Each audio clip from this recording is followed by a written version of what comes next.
Welcome Switchheads, it's time for my Dino Galaxy Tennis review.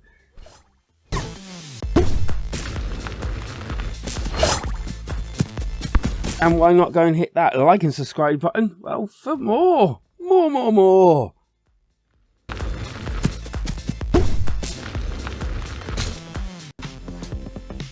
Ever wanted to play tennis, but with meteors instead of balls? And dinos, as in dinosaurs, instead of people? Well, you know what? I think I got you covered.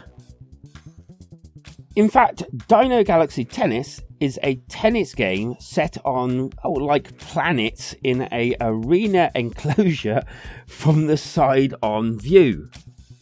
You get a dash, a jump, and different styles of hitting as well. And even an energy gauge that, once filled enough, can deliver a kind of curveball, or, when full, a devastating hit of power that you kind of get to control-ish. You want rocket packs, I hear you scream? Well, we got you covered here as well. Kind of right at the beginning, you can unlock, said rocket pack, and, this enables you to rocket, I'll bet for a limited amount of time, around your side of the arena. And this is actually quite useful, as when in the air you hit the meteor with more power, making it return faster to your opponent. And I have to admit, I did use this mechanic quite a bit. And adding to all of these mechanics already there, you even get power-ups that float into the arena. And if you actually hit your ball through them, you gain that power-up once. And this kind of gives you abilities like, a double shot, but it's not. One of them is fake and one of them is real. And it's kind of like when it's coming to you, your decision of which one you want to go for. There is a telltale sign of which is which, but I'll let you decide that yourselves. And most of these are actually added whenever you get to battle the leaders of these planetary places. And I have to admit, quite often enough, some of these power-ups can turn the tide of a game into your favour. But your enemies get it as well, so it can turn the tide into their favour as well. Now let's talk modes, shall we? And the first one I want to touch on is, basically the story mode. And in story mode, it's up to you to basically go through each of the planet areas and defeat the, other players in the actual game. Eventually, you'll meet one of the leaders of these groups and planets, and defeating them, you'll basically end up with a badge and collect all the badges, and you win the entire tournament. Sounds kind of familiar in a way. Anyway, this is actually handled quite well with nice sections that tell the story as you go along. And you even get a pretty cool map that you kind of travel around on. And you even get a little spaceship that you can move around it, which is actually quite cool as well. And one of the best things about this game is all of this can actually be played in local co-op, which is pretty damn cool in itself. And while this is actually true, it can actually be a little bit confusing at first, even more so with, I kind of played the game with my daughter and she's only 7. It took a while for me to, I think because the colours were so similar with our characters, I was even getting confused between the two. And while my daughter did actually like the game, she did struggle a little bit with the spacing of the buttons on the controller. As you not only use the thumbsticks and the actual buttons, you also use the shoulder buttons, and she's got really small hands. But even with this little setback, we still actually had fun with the game. This largely because of the amount of different mechanics, including each planet actually having planet mechanics, as they call them in the actual game. And these are things like portals where the actual balls can go, or meteorites can go through them and out the other end. Little worm things where I believe it's because you hit them, they then jut out a fireball over to your opponents. And there are actually many other ones, like portals in the middle of the actual arena that one goes in one way and comes out the other. And yeah, these are actually quite well done, and we did actually enjoy and appreciate the difference in gameplay from planet to planet. And yes, it did help to keep the game fresh. The game also boasts a 4-player verse mode that we did actually try together, and well, she wasn't too amused at me winning so much, so I'm thinking at this stage maybe this is one that I can, well, play her mum at instead. She regularly beats me at MK anyway, so what's the difference? Now, I know I've talked about the story mode, but I missed out one thing, which I deliberately did for a reason.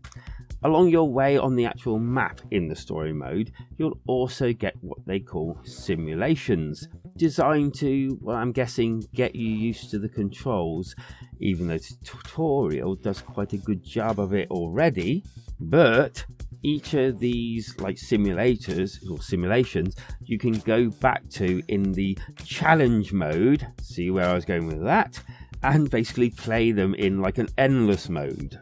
And this is accessed from the main menu, and I have to admit my favourite being the Brick Breaker clone, mainly because I absolutely love Brick Breaker. Although this being well said and done, for some reason in these endless challenges I experience a pausing effect, almost like the frame rate was struggling, and it caused me to, well, lose countless numbers of games here and there. And although I'm not 100% sure why this was happening, or indeed, there wasn't a reason, it's not exactly taxing the Switch, is it? But it did frustrate me quite a bit when it did. As for the control scheme myself, I personally found when I got used to the actual controls, they seemed okay. Even though I would from time to time hit the dash button by mistake. I also found that the AI, well, seemed pretty decent, and it did not just tend to go wherever it thought the ball was. You could trick the actual AI, which felt kind of natural, but if you tried that same trick again, I found that it kind of learned it would hover where it thinks that you're actually going to be going, almost like it was saying fool me once. The good. Great concept, nice story, giving a real reason to play in those tournaments, and some nice humour to go alongside it all. Power-ups and planet mechanics adds a little twist and tactics to the gameplay. And let us not forget there's co-op and versus modes. The bad. Frame rate or pausing, call it whatever you want to call it, it was rather annoying when it happened. Controls a little fiddly to start with, and I'm guessing not really designed for small hands, even though the vibe of the game kind of gives that almost anyone can play this game vibe. The score.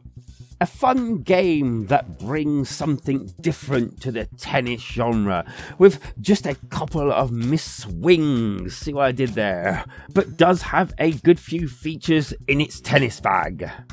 And that's why I'll be giving Dino Galaxy Tennis a solid 4 out of 5. And if you have any thoughts on Dino Galaxy Tennis, leave them down in the comments. That is, after all, where they belong. And as for my alternative, well, I'm going to go for Family Tennis SP. I tried to look for something different from the normal tennis games that are out there, and this pretty well does it, and it's multiplayer, and it seems to be kind of family orientated as well, hence the name, I guess. And yeah, I think, well, basically if you have anything better, put them down in the comments. I'll be interesting to see what you lot come up with. Anywho, thank you for joining me. Like and subscribe, especially if you made it this far. And, thank you for joining the Switchheads family. It is much appreciated. And if you've watched any of the adverts that are now on my channel, much appreciated. It does help the channel and it helps the channel grow, as well as liking and subscribing. And if you want more, come and see us in the community Discord, because, well, basically we're a happy family in there and we just like to chat about, well, the Nintendo Switch, among other things, because life is better when we switch together.